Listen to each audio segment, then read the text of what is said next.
Tayo po'y dumako sa ating pag-aaral ng salita ng Panginoon. Kung meron hong isang napaka-mapanganib na mga katuruan sa panahon natin ngayon, ay ang tinatawag ho na prosperity gospel messages. At isa sa major tenet ng mga prosperity gospel preachers ay walang iba kung hindi laging kalooban ng Diyos na tayo ay mabuti, masaya, malusog, at mayaman. Actually, ay nahagip ko kagabi ang isang tingin ko sa bandang Visayas, ang isang nagpoproklama na hindi ko maalala ang kanyang pangalan, pero ang laging introduction niya ay am Bishop King. Ganito, ganito, ganito. And I declare prosperity, safety, healthy. And basta laging 7 yung kanyang pinoproklama. At araw-araw siya nag-a-upload, daily proclamation, EDB, everyday, everyday Bible proclamation. Parang yun ang tawag niya.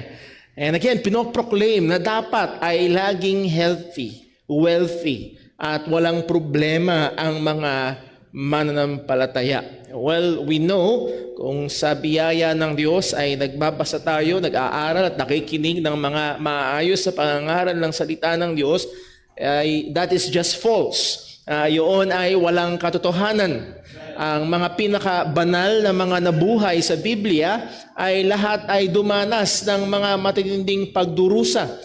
Pwede natin interviewin si Apostol Pablo kung gaano karaming pagdurusa ang kanyang pinagdaanan. Pwede nating tanungin si Job kung anong uri ang kanyang mga naranasan, kung paano sa loob ng isang araw na wala ang lahat ng kanyang ari-arian at namatay ang kanyang 10 mga anak. At wala na siguro, wala nang tatalo sa ating Panginoong Hesukristo na nabuhay ng walang kasalanan. Kung merong karapat-dapat sa talagang perfectly wealthy, healthy, and problem-free life sa lupang ito ay walang iba kundi ang ating Panginoong Hesus. Pero siya ay paulit-ulit na dumaranas ng pagbabanta, paulit-ulit na dumadanas ng maraming mga tao ang laban sa kanya, at sino ba nagsusumikapang wasakin siya, at bandang huli siya ay pinako sa krus. Well, sa atin hong pag-aaral sa Psalm 78, and as I prepare for our message this afternoon, i-review ko ho ang ating pag-aaral last Sunday. And itong talata, particularly verses 33 hanggang 35, ay talagang kinuha ang aking atensyon. At hindi ko alam kung naaalala nyo, isa sa mga last points na sinabi natin last Sunday mula sa mga talatahong ito, na kung saan ang mahaba o ang mabigat na palo ng Diyos o palo ng kamay ng Diyos ay patuloy o isa pa ring nagmamahal na kamay ng Diyos na naglalapit sa atin sa Kanya. Ulitin ko ho, ang mabigat na palo ng kamay ng Diyos ay isa pa ring mapagmahal na kamay ng Diyos na naglalapit sa atin sa Kanya. And I ended that statement with this: it is grace.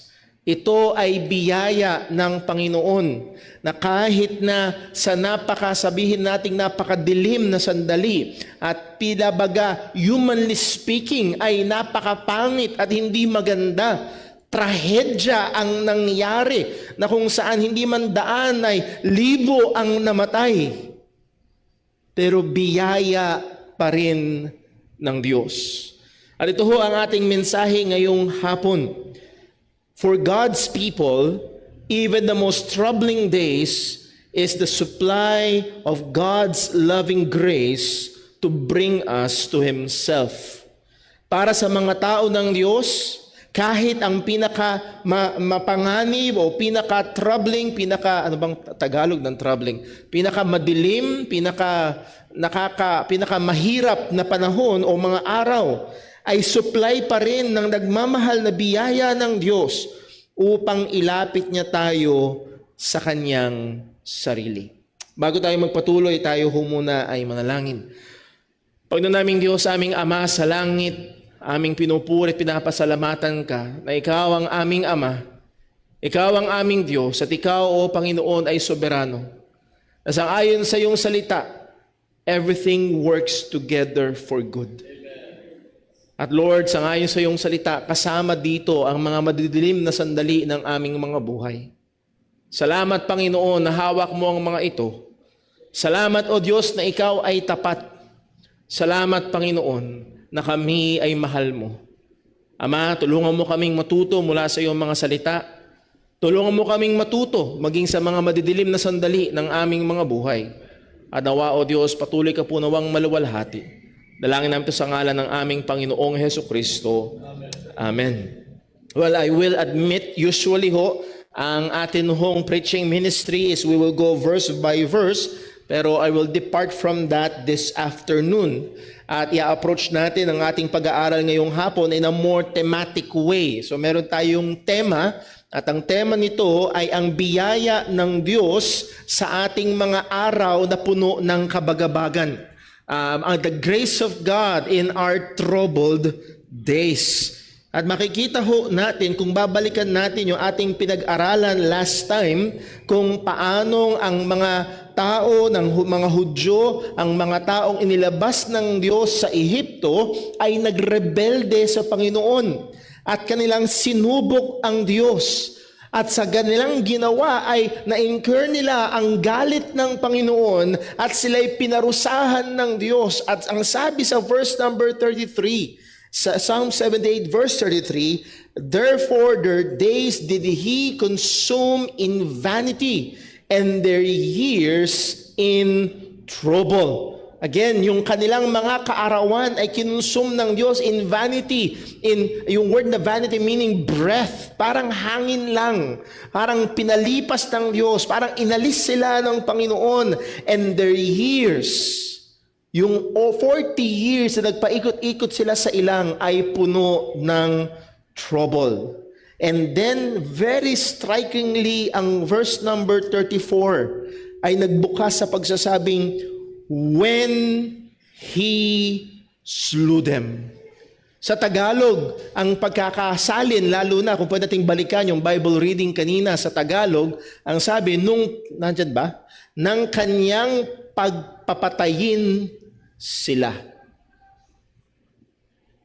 And God slew, kung naalala niyo ang sabi ng salita ng Diyos, habang nasa bibig pa nila yung karne na talagang pinakahihingi nila, yung talagang pinaka-desire nila habang pinagkaloob ng Diyos yun, and then habang nasa bibig pa nila, nangamatay ang napakarami sa kanila. Nung pinagpapatay sila ng Panginoon, anong sabi? Then they sought Him. Nung pagpapatayin sila ng Diyos, siya'y kanilang hinanap. Nung una, hindi nila hinahanap ang Diyos. Ang hinahanap lang nila ay yung gusto nila. Ang hinahanap lang nila ay yung desire nila, yung flesh, yung meat na babalikan nila sa kanilang alaala, yung mga kinakain nila way back doon sa Egypt, yung mga ine-enjoy nila noon, at yun yung gusto nila. Hindi nila hinahanap ang Diyos. Pero nung sila ay kinastigo ng Panginoon dahil sa ganun, they sought Him and they returned and inquired early after God. At pagdating sa verse 35, and they remembered that God was their rock and the high God their Redeemer. So we can say na itong napakasama natin ay malaking trahedya. Could you imagine thousands ang namatay? Was God's grace upang ibalik sila sa Kanya. So narito ang katotohanan, as we have said last time, God's heavy chastening hand is still His loving hand to draw us to Himself. It is grace. Nung tayo ay iniligtas ng Diyos sa pamamagitan ng pananampalataya sa Ebanghelyo, ay nagkaroon ng isang napakatinding pagbabago. Yung dating away na meron sa pagitan natin at sa Diyos, tayo ay rebelde laban sa Panginoon. Ang sabi ng Romans chapter 5 verse 1, therefore being justified by faith, we have peace with God through our Lord Jesus Christ. At napakadakilang biyaya yun. Meron tayong kapayapaan, meron tayong pakikipagkasundo sa Diyos. Hindi lamang yun, tayo ay binigyan ng karapatan na maging mga anak ng Diyos. Tayo inampon sa pamilya ng Panginoon. John 1 verse 12, but as many as receive Him, to them gave He power to become the sons of God, even to them that believe on His name. Nung tayo nanampalataya sa Ebanghelyo, tayo binigyan ng karapatan, tayo inampon sa pamilya ng Panginoon. At bilang kanyang mga anak, dinidil niya tayo bilang ating mahabagin at mabuting Ama. Bago tayo naligtas, ang Diyos ay nakikipagdeal sa atin as a merciful, patient judge. Yun ang isang malaking pagkakaiba. Nung hindi pa tayo mga Kristiyano, yes, ang Diyos ay mahaba ang pasensya. Yes, ang Diyos ay mabagal sa pagkagalit. Pero yes, ang Diyos ay makikipagdeal sa atin bilang isang hukom. At ang naghihintay ay parusa. Pero nung tayo ay niligtas ng Panginoon ngayon, yes, tayo ay mga anak na ng Diyos at nakikitungo siya sa atin ngayon bilang isang mapagmahal at mahabagin na ating Ama sa langit. At bilang ating Ama sa langit, na tayo ay kanyang tinadhana o predestined to do good and to be sanctified and to be tayo ay mahubog, makonformed sa image ng ating Panginoong Hesukristo. Ang sabi sa Philippians 1 verse 6, being confident of this very thing, that He which began a good work in you will perform it until the day of Jesus Christ. Again, ang punto, ang Diyos na nagligtas sa atin ay siya ring Diyos na committed upang tayo ay patuloy na hubugin at baguhin sang-ayon sa wangis ng ating Panginoong Hesukristo.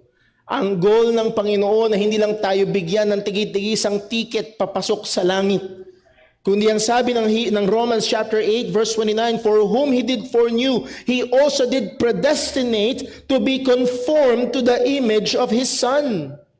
Tayong mga Kristiyano ay itinadhana ng Diyos, hindi ma-conform sa image ni Stephen Curry, hindi ma-conform sa image ni Dao Mingsu. Tayo ay kinonform or predestinate to be conformed to the image of the Lord Jesus Christ. Committed ang Diyos doon. Why? That He might be the firstborn among many brethren. And that's for the glory of our Lord Jesus Christ. So all believers are destined to be Christ-like. At ang ating Diyos ay committed at patuloy na gumagawa upang tayo hubugin sa wangis ni Kristo. At lahat ng yan ay sinabi ko upang bigyan ng diin ang punto na ito. Isa sa mga pangunahin at madalas na ginagamit ng Diyos, tried and tested tool ng Panginoon upang habugin tayo sa wangis ni Kristo, ay ang mga kahirapan, kabagabagan, at problema. Isa sa madalas na ginagamit ng Diyos upang tayo hubugin sa wangis ni Kristo ay ang mga iba't ibang klaseng pagsubok at hirap at hamon. At ito ang katotohanan. God's supply of sanctifying and preserving grace abounds in the life of all believers, even in troubled times. Ang supply ng Diyos ng kanyang biyaya na nagbabago at biyaya na naghahawak at nagpepreserba sa atin ay nagpatuloy na nag-a-abound, patuloy na sumasagana sa buhay ng mga mananampalataya, sa buhay ng kanyang mga anak. Listen, kahit sa mga panahon na mahirap at mabigat. Kung hindi ho tayo magiging maingat, we will think otherwise. Ang madalas na naririnig natin kapag may problema, kapag mahirap ang kalagayan, well, it seems like ang kamay ng Diyos ay malayo. Parang pinabayaan tayo ng Panginoon.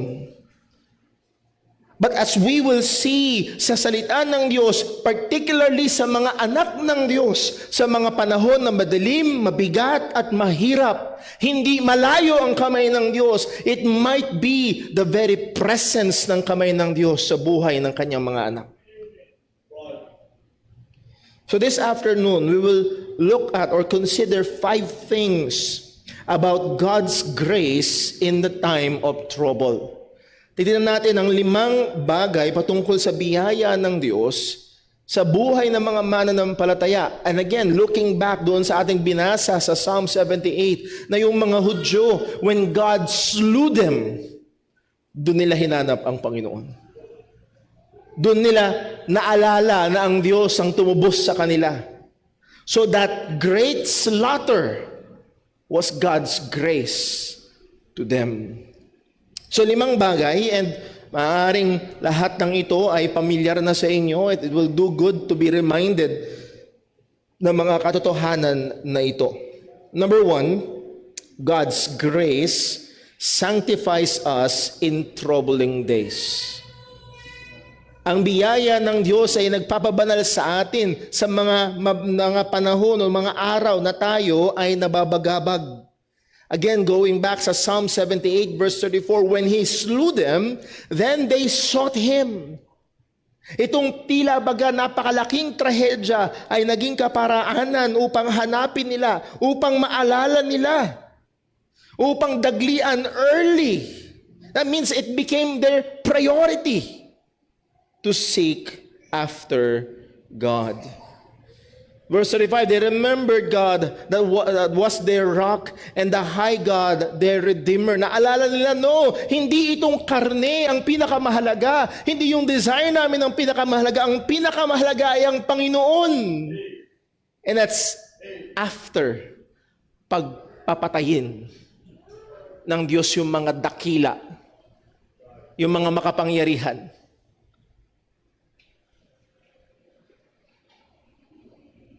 Sabi ho ni C.S. Lewis, and narinig ko na rin to at nabasa ko na rin sa ibang mga manunulat, suffering is God's megaphone. Ang mga pagdurusa ay madalas ginagamit ng Diyos parang megaphone, parang dumadaan yung announcement. Pag mawawalan ng tubig o mawawalan ng supply ng kuryente, may dadaang mga sasakyan na meron silang trompa. Mga kababayan, mawawalan po ng kuryente ang bayan ng Santa Maria sa oras na, again, para kunin, bakit nila ginagawa? Para kunin ang ating atensyon, para makinig tayo sa daladalang balita at maghanda. At napakadalas ang mga pagdurusa ay ginagamit ng Diyos para kunin ang ating atensyon, para mabaling ang ating mga paningin muli sa Kanya. Ito ang ating makikita sa salita ng Panginoon. We are created by God and we are created for God. Ang sabi ng Colossians 1 verse number 16 sa bandang dulo, Colossians 1:16, all things were created by Him and for Him. Tayo ay nilalang ng Diyos at tayo nilalang para sa Kanya. Tayo nilalang ni Kristo, tayo nilalang para kay Kristo. Hindi tayo nilalang para sa pera, hindi tayo nilalang para sumikat, hindi tayo nilalang para maging makapangyarihan sa mundong ito. God is our greatest good. Hindi pera, hindi comfort, hindi kalusugan, hindi security, hindi peace, at hindi rin buhay. Ang pinakadakilang kabutihan sa atin ay walang iba kung hindi ang Panginoon. God is our greatest good. At kapag tayo ay nalilihis at lumalayo sa Diyos at merong mga pagkakataon na ginagamit o gagamitin ng Diyos ang megaphone niya para tawagin tayo, para paalalahanan tayo. Maraming pagkakataon na gagamitin ng Diyos ang kakulangan ng pera, ang pagsuffer ng kalusugan, ang kawalan maaari ng kapayapaan, upang tayo ay gisingin kung tayo ay natututo ng magtiwala sa ibang bagay, kung ating binilalaan ang ating buhay sa ibang mga bagay, at gagamitin ng Diyos ang megaphone niya ng suffering para tawagin tayong muli. Hindi ko makalimutan, and maaaring gasgas na halimbawa na, pero true to life examples, si Brother Edgar Kiambao. Hindi ko pa rin nakakalimutan na handyan yung pulpit at tumayo si Brother Edgar, ang sabi niya, kung ang cancer na ito ang maglalapit sa akin sa Diyos, salamat sa Diyos sa cancer na ito. Kung ang cancer na ito ang maglalapit sa aking mga mahal sa buhay sa Diyos, salamat sa Diyos sa cancer na ito. Siya ang unang taong napakinggan ko na nagpasalamat sa Diyos sa cancer. Kasi isa siyang atheist. Hindi siya naniniwala sa Diyos. Hindi lang siya basta atheist, siya isang komunista.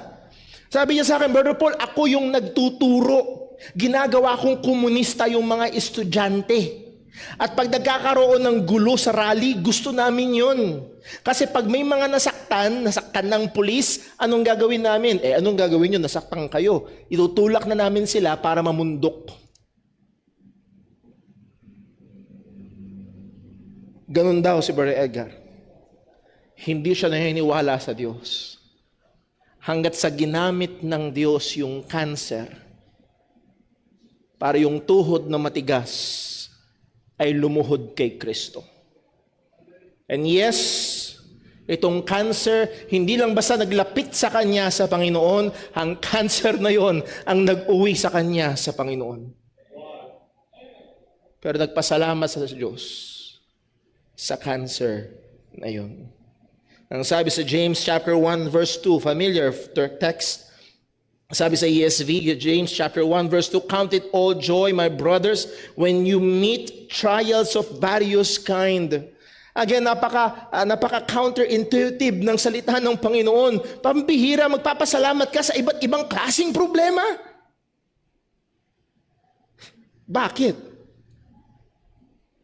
For you know that the testing of your faith produces steadfastness. And let steadfastness have its full effect, that you may be perfect and complete, lacking in nothing. Ang iba't ibang mga pagsubok na galing sa Panginoon ay gumagawa sa atin para mag-produce ng mga graces, Christian graces, upang mahubog tayo sa wangis si Kristo, upang makomplete tayo, upang mag-mature tayo bilang mga mananampalataya. So that's when we can thank God. Just like Brother Edgar, he thanked God. Nagpasalamat sa Diyos sa cancer.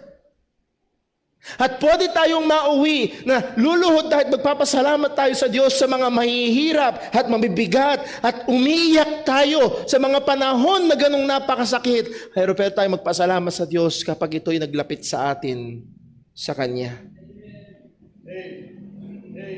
Ang sabi ni Apostol Pablo sa Romans chapter 5 verse 1, nabasa natin kanina, therefore being justified by faith, we have peace with God through our Lord Jesus Christ. Hindi lamang yon, verse 2, by whom also we have access by faith into this grace, wherein we stand and rejoice in hope of the glory of God. So far, so good, Brother Paul. Na gusto ko yung nababasa ko.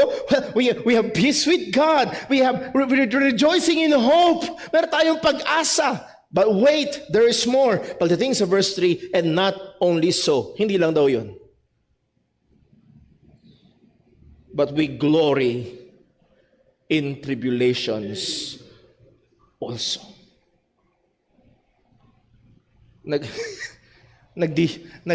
Nagdiriwang din kami. Niluluwalhati rin namin kapag dumadaan kami sa mga pagsubok, sa mga kahirapan, sa mga pag-uusig. Why? Knowing that tribulation worketh patience, and patience experience, and experience hope, and hope maketh not ashamed, because the love of God is shed abroad in our hearts by the Holy Ghost which is given unto us. At ang banal na Espiritu nakatahan sa atin na binigay ng Panginoon ay aktibo at gumagawa, at isa sa mga panahon na pinaka-epektibo ang pagkilos sa banal na Espiritu sa ating mga buhay ay sa mga panahon na mahina tayo, lugmok tayo, madilim, mabigat, masakit. And we glory in tribulations. Hindi dahil, ang tawag doon, yung mahilig sa sakit, yung masokista ba yun? Sadista? Sadista sa ibang tao eh. Yung sa sarili mo, basta yun, masokista. Hindi dahil masokista tayong mga Kristiyano, we want pain. Ano? Kaya sabi nung kanta, pain made me a believer. Hindi dahil sa because gusto lang natin ng sakit. Kundi alam natin, again, doon tayo nakatungtong. Ang sabi ni James, knowing. Ang sabi ni Paul, knowing, we know this. At isa sa napakahalagang baon-baon natin sa tuwing daraan tayo sa mga puno ng kabagabagan ay ang katotohanan na ating alam na ito ay kagamitan ng Diyos para hubugin tayo sa wangis ni Kristo. So number 1, God's grace sanctifies us in troubling days. Ang biyaya ng Diyos ay nagpapabanal sa atin.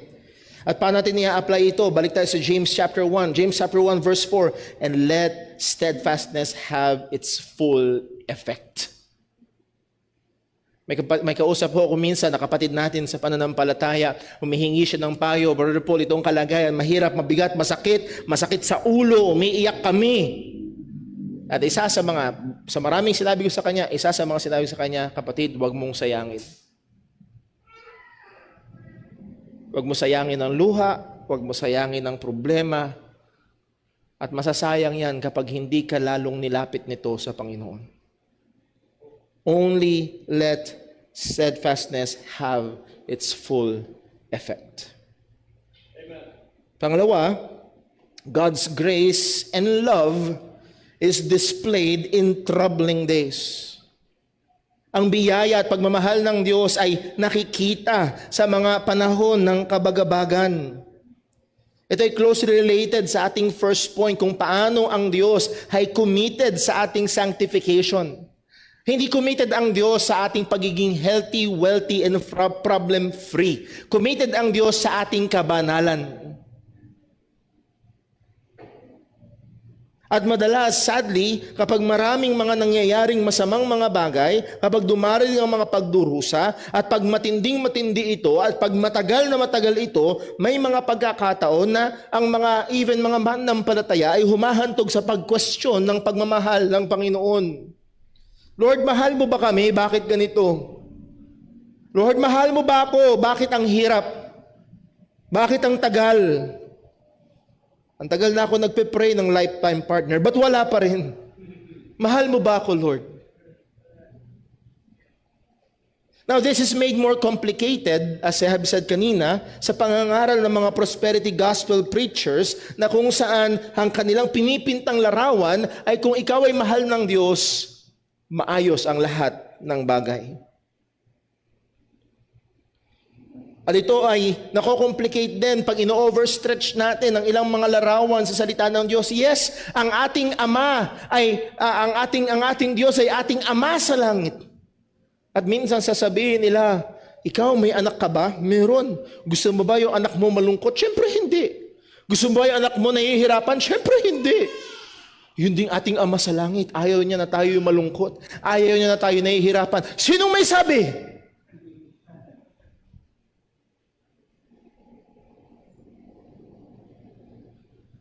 Ang pangunahing punteriya ng Diyos ay ang ating kabanalan. And yes, God is committed to our joy, pero committed siya to our eternal joy, hindi pansamantalang joy.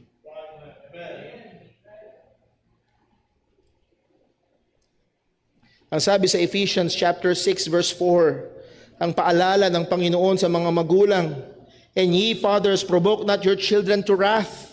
Huwag daw natin silang itulak sa galit kung hindi anong dapat gawin, but bring them up in the nurture and admonition of the Lord. May katungkulan ng mga magulang na ang mga bata ay turuan, palakihin sangayon sa gabay at katuruan ng salita ng Panginoon.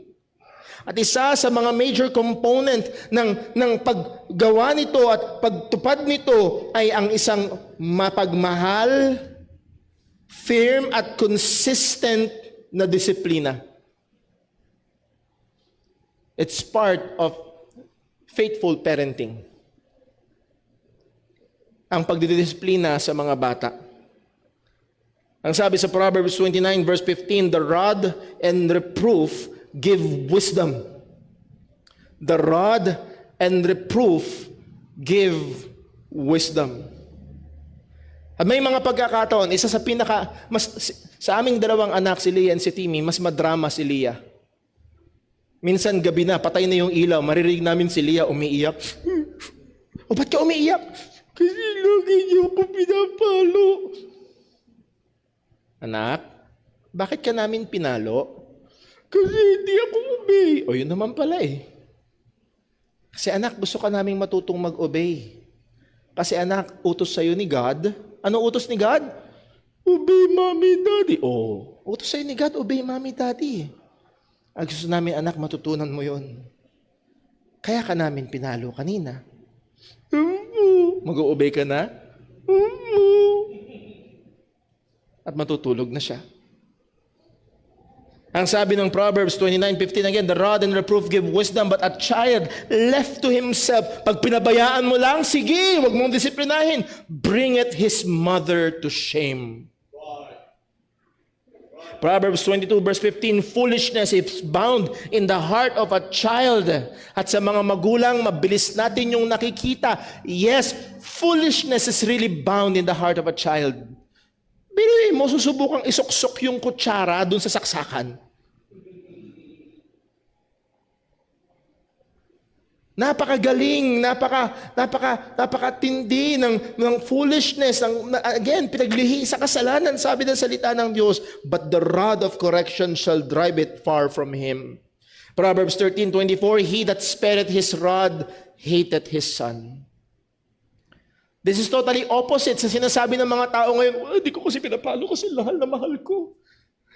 Sabi ng Bible, hindi mo pinapalo, kinamumuhian mo ang iyong anak. But he that loveth him, chasteneth him betimes. Again, ang tamang disiplina, ang makadiyos na disiplina ay nanggagaling sa pagmamahal. At sana nakikita niyo kung saan tayo patungo, na pag tayo bilang mga anak ng Diyos, ay didisiplina ng ating Ama. Hindi dahil ayaw niya sa atin, kundi dahil the very opposite, mahal niya tayo. Kaya may mga pagkakataon, yes, ang mga madidilim at mahihirap na sandali, lalo na kung ito ang kamay ng ating Ama na pumapalo sa atin, ito ay pagpapahayag ng kanyang pagmamahal sa atin. Sa Hebrews 12 verse 6, for whom the Lord loveth, He chasteneth and scourgeth every son whom He receiveth. Yung mahal daw ng Diyos, pinapalo niya. Verse 7, if ye endure chastening, God dealeth with you as with sons. For what son is he whom the Father chasteneth not? Unthinkable sa Bible, sa lente, sa perspective ng Biblia, unthinkable ang anak na hindi dinidisiplina. It's unthinkable. Actually, patanong mo, anong anak ang hindi dinidisiplina o pinapalo ng tatay? Pero, meron ba nun? Verse 8, but if ye be without chastisement, whereof all are partakers, again, ang assumption, all God's children are partakers of God's loving discipline. Pero kung wala ka nun, then ye are bastards and not sons. Kung ikaw ay namumuhay sa kaparaanan na alam mo na hindi ayon sa kalooban ng Diyos, pero walang palo na dumarating, huwag kang matuwa, matakot ka. Baka yun ay ebidensya na hindi ka tunay na anak ng Panginoon. Verse 9, furthermore, we have had fathers of our flesh which corrected us, and we gave them reverence. Shall we not much rather be in subjection unto the Father of spirits and live? Kung yung ating mga ama sa langit, yes, naalala ko nung bata ako, nagtatampo ako sa tatay ko, pinalo ako. Pero ngayon, nagpapasalamat ako sa Diyos na pinalo ako. At tayo nagbibigay galang, tayo sumusunod. Kung tayo ay nagbibigay galang at sumusunod sa ating mga ama sa laman, hindi ba lalo sa ating ama sa langit? At ang sabi sa verse 10, for they verily for a few days chasten us after their own pleasure. Listen now, verse 10, but He Our Father in heaven, tayo ay pinapalo, tayo didisiplina. Anong susunod na dalawang salita? Tatlong salita. For our profit. Para sa ating ikakabuti. Para sa ating ikakatuto. Para sa ating ikababanal. That we might be partakers of His holiness. Again, ang goal ng Panginoon ay gawin tayong maging kawangis niya. Ang pangunahing goal ng Diyos ay hindi healthiness, kung hindi holiness. At committed siya dito. Ang sabi sa verse number 11, paalala, now, no chastening for the present seemeth to be joyous, but grievous. Sana, pag dinidisiplina natin yung ating mga anak, hindi silang umingiti lang. Minsan sasabihin sa akin ni Timmy, Daddy, ang sakit. Sabi ko, tama lang. Kasi pag hindi ka nasaktan, hindi ka matututo. Okay, uulit ka pa ba? Hindi na po. Yes, sa panahon na yon, it seems very grievous, mabigat. Lord, bakit ganito? Ano nangyayari? Pero ang sabi, nevertheless, afterward, it yieldeth the peaceable fruit of righteousness unto them which are exercised thereby. Again, kanino ito ginagawa ng Ama? Sa mga minamahal niya. Sa mga anak niya. So, in application, kung tayo ay mga anak ng Diyos, huwag nating pagdudahan ang kamay ng Diyos sa nagmamahal at kasama sa pagmamahal ng Diyos ay ang pagdidisiplina niya sa atin. Huwag nating pagdudahan ang kamay ng Diyos sa mga panahon na nahandon ang kabagabagan. Number 3, kailangan nating bilisan. God's grace instructs us in troubling days. Ang biyaya ng Diyos ay nagtuturo sa atin sa mga araw ng kabagabagan. Again, the goal, isa sa mga goal ng proper parental discipline ay hindi tayo sadista na gusto lang natin nasasaktan ng ating mga anak. Ang goal nito ay hindi to torture them but to teach them, to guide them, to give them wisdom, to lead them to righteousness. Yun yung punteriya ng faithful Christian parenting. Sabi again ng Proverbs 29 verse 15, the rod and reproof give wisdom. Ito'y nagbibigay ng karunungan sa mga bata. This is not only for immature believers at kailangan nating maging mapaalalahanan, there is an area of immaturity in all of us. Yes, we may think of ourselves as mature Christians, pero laging may area sa buhay natin na kulang pa ng maturity. At ang sabi ng salita ng Panginoon sa 2 Corinthians chapter 1 verse 3, even the Apostle Paul, ang sabi ni Apostol Pablo, blessed be God and even the Father of our Lord Jesus Christ, the Father of mercies and the God of all comfort, who comforted us in all our tribulation, that we may be able to comfort them which are in trouble, in any trouble, by the comfort wherewith we ourselves are comforted of God. So sinasabi ni Apostol Pablo, salamat sa Diyos na nag-comfort sa atin sa lahat ng mga tribulasyon at upang tayo din maging kagamitan at instrumento na magbigay comfort din naman sa iba. And sa verse number 8, shinare ni Apostol Pablo yung karanasan niya. For we will not, brethren, have you ignorant of our troubles, which come to us in Asia, that we are pressed out of measure above strength, insomuch that we despair even of life. Ipabasa nyo ito sa mga prosperity gospel teachers. Amen. Narito ang isa sa pinakatapat, pinakamasigasig na mananampalataya ng ating Panginoong Hesukristo, at ito yung description niya sa kanyang kalagayan. Ang sabi niya, despaired even of life. Verse 9, but we had the sentence of death in ourselves. I can almost see si Apostol Pablo, titinginan sila nung kanyang mga missionary partners. Ang sabi niya, hindi na tayo mamamatay. Ito na to, last na to. Pero ang sabi ni Apostol Pablo, that we should not trust in ourselves, but in God which raiseth the dead. Kahit si Apostol Pablo, the great Apostle Paul, kailangan niya ng biyaya ng Diyos para maturuan siya. Hindi natin sasabihin na wala siyang tiwala sa Panginoon, pero kailangan niya pang mag-mature pa sa kanyang pagtitiwala sa Panginoon. At isa sa mga ginamit ng Diyos, listen, isa sa mga ginamit ng Diyos ay yung sitwasyon that they despaired even of life. Ang biyaya ng Diyos kahit sa panahon ng mga kabagabagan ay nagtuturo sa atin.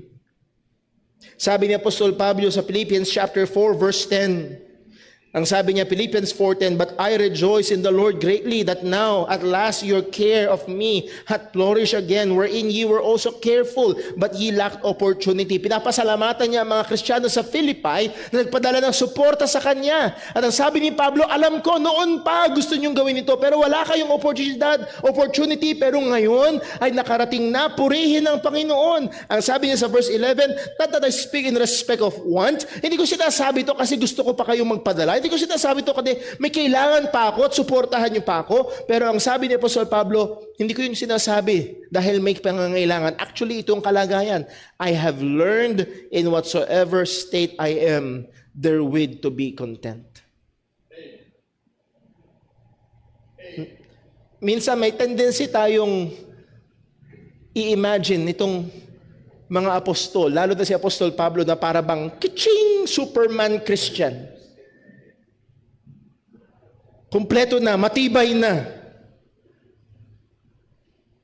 Pero hindi, natututo pa rin siya. At paano at saan siya natuto? "I know how to be abased, and I know how to abound everywhere, and in all things I am instructed both to be full and to be hungry, both to abound and to suffer need." Ito man ay sa hirap o sa kaginhawahan, ito man ay sa kapunuan o sa kawalan, sa kabusugan o sa kalutuman. So naranasan niya mga bagay na yun at tinuruan sa ng Diyos na maging kontento. "I learned to be content." At doon niya sinabi ang pamosong Philippians 4:13, "I can do all things through Christ which strengtheneth me." Wala itong kinalaman sa basketball, wala itong kinalaman sa mountain climbing, wala itong kinalaman sa anumang sports. Meron itong kinalaman sa sanctification.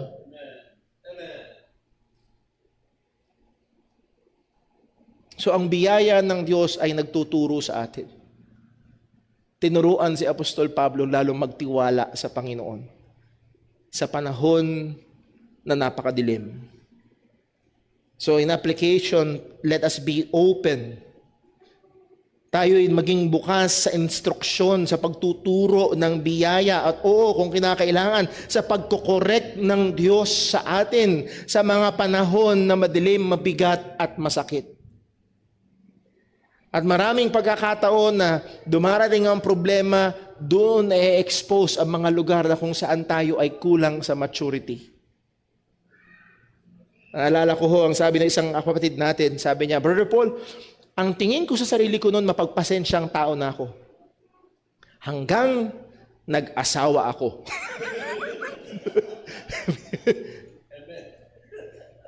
And then, Brother Paul, nag-adjust na kami. Tingin ko okay na kami. Hanggang nagkaanak kami. Na-expose. At hayaan natin na ang panahon ng kabagabagan ay ang biyaya ng Diyos na sapat sa panahon ng kabagabagan ay magturo sa atin at magbago sa atin. Number 4, God's grace is sufficient in troubling days. Pamilyar sa atin ito. Ang biyaya ng Diyos ay sapat sa mga araw ng kabagabagan. 2 Corinthians chapter 12 verse 9. Familiar verse at kilalang talata. "And he said unto me," sabi ng Panginoong Jesus kay Pablo, "My grace is sufficient for thee, for my strength is made perfect in weakness. Most gladly therefore," sabi ni Pablo, "I will rather glory in my infirmities, that the power of Christ may rest upon me." Ito yung sinabi ng ating Panginoong Jesus kay Pablo sa panahon ng kadiliman. Sa panahon na merong napakabigat, napakahirap at napakasakit na kalagayan si Apostol Pablo. Let's back up a little bit. 2 Corinthians chapter 12 verse 7, ang sabi niya, "Unless I should be exalted above measure." Sinabi ni Pablo, I know a man in Christ. At nagkakaisa ang mga Bible teachers na talagang sinasabi ni Pablo ay yung personal experience niya. Na he was taken up into the third heaven. Na yung kanyang mga nakita, hindi man lang dapat sambitin ng bibig ng tao. Bakit? Anong context nito? Meron kasing mga nagmamagaling na super apostles sa Korinto. Ay, ganun ba? Pagalingan ba? Ito ang kwento ko. Sino sa inyo napunta sa third heaven? Pero ang sabi ni Apostol Pablo, lest I should be exalted above measure through the abundance of the revelations. Kaysa ako ay mataas ng higit. Ako ay mataas. Ako ay maging mayabang. Ang sabi ni Pablo, there was given to me a thorn in the flesh. Now, magkakaiba ang interpretation. Ang sabi ng ilan, ito ay literal na something na physical kay Apostol Pablo, karamdaman na maaaring dulot ng mga pagkapalo sa kanya, pagkabato sa kanya, karamdaman sa kanyang mata. Ang sabi ni John MacArthur, well, it is a person. Dahil ang sabi dito, the messenger of Satan. Ito ay mensahero. At ito ay maaaring isang tao na matindi ang pinsala na ginagawa sa mga churches at patuloy na nagiging pabigat kay Apostol Pablo. Pero anuman ito ay ibinigay hindi to buffet, but to buffet.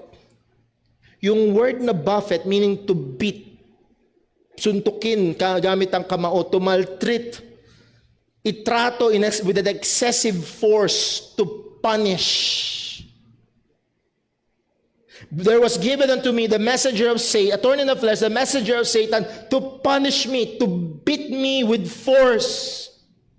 Bugbugin ako ng may malakas na puwersa. At anong sabi ni Apostol Pablo, verse 8, for this thing, para dito sa thorn in the flesh na ito, para dito sa messenger of Satan na ito, na nagdudulot ng matinding sakit sa akin, I besought the Lord thrice. Muli, ipakita niyo ito sa mga name it and claim it. Nagkulang sa pagkiklaim si Pablo.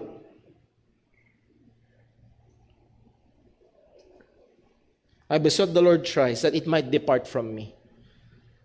Anong panalangin ni Pablo? Lord, alisin mo. Lord, please alisin mo. Kung pwede lang, Lord, alisin mo. Masakit, mahirap, mabigat. Please alisin mo.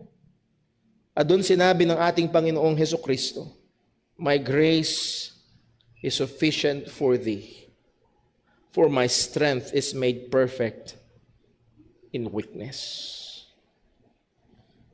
May mga pagkakataon ng pinakamadilim na sandali ng ating buhay, mga pagkakataon na matindi ang sakit, matindi ang bigat, matindi ang hirap. May mga pagkakataon na tayo sa panahon na yon ay nananalangin sa Diyos, pray tayo ng pray. At parang sarado. Parang walang tao sa opisina. Doorbell tayo ng doorbell, parang walang sumasagot.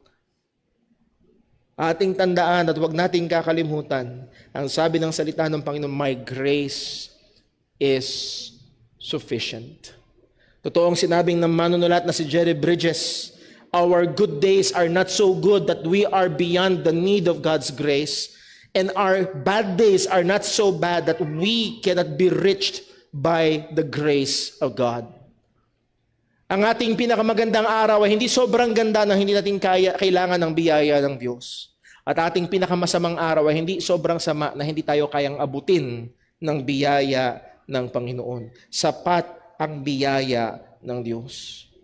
So in application, troubles often expose our remaining sins and immaturities, and let us depend on the grace of God to pursue holiness even in those dark times. Madalas, ang mga kabagabagan, kahirapan na ine-expose ang mga problema pa sa atin, ang kasalanan pa sa atin.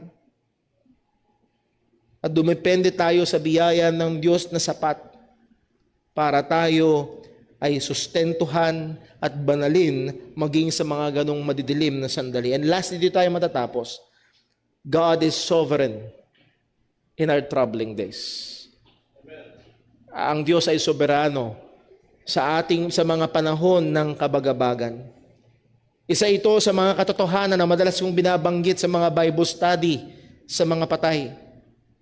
Isa ito sa katotohanan na pinag-aralan nung Friday evening sa huling gabi ni Tatay Arsing, na makikita natin sa buhay ni Job na ang Diyos ay soberano.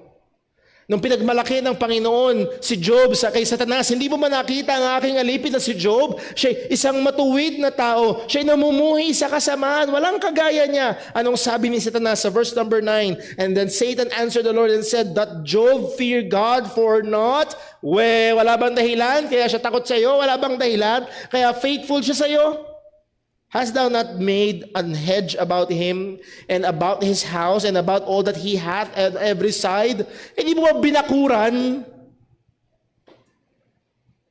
Binakuran mo eh. E di syempre magiging faithful yan. Hindi lang yun. Thou hast blessed the work of his hands and his substance is increased in the land. Bless mo eh. E di syempre magiging faithful sa yan.